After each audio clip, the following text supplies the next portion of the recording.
দেশ এবং প্রবাস থেকে আপনারা যারা সংযুক্ত আছেন, আমাদের ভিডিও দেখছেন এবং শুনছেন, সবাইকে আন্তরিক প্রীতি ও শুভেচ্ছা জানিয়ে শুরু করছি আজকের প্রতিবেদনে আসা এই সুন্দর আপুটির জীবনের গল্প কথাগুলো আজকে তুলে ধরবো। কেন এসেছে প্রতিবেদনে বিস্তারিত আলোচনা থাকছে। তো আপুটি মূলত অসহায় বলে প্রতিবেদনে এসেছে।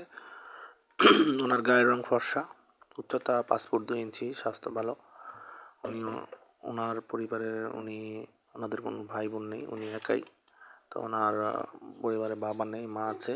মাকে নিয়ে আপনার নিজের বাড়িতেই থাকে। উনি মূলত একটি প্রাইভেট ক্লিনিকে চাকরি করে। ওনার মা গৃহিণী। তো ওইখান থেকে যতটুকু স্যালারি পায় মাকে নিয়ে চলে। আর এদিকে উনি নামাজ কালাম পড়তে পারে, কোরআন পড়তে পারে। বিয়ের বয়স হয়ে গেছে, বর্তমান বয়স 20।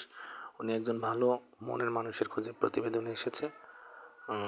পাত্রের বয়স একটু বেশি বা বিবাহিত হলে উনি বিয়ে বসতে রাজি আছে। তো আপনারা যারা এই ধরনের পাত্রীর খোঁজে আছেন, বিয়ে শাদী করতে চাচ্ছেন, তাদের জন্য আমি মনে করি বেটার অপশন আপনারা ওনার সাথে স্ক্রিনে দেওয়া নাম্বারে কথা বলে নাম ঠিকানা বলতে পারেন।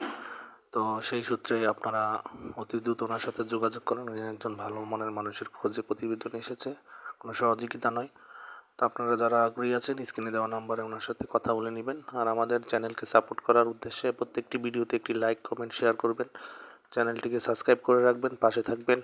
সেই প্রত্যাশায় আজকের মতো বিদায় নিচ্ছি। ভালো থাকুন, সুস্থ থাকুন, স্বপ্নের ছোঁয়া চ্যানেলের সাথে থাকুন। আসসালামু আলাইকুম।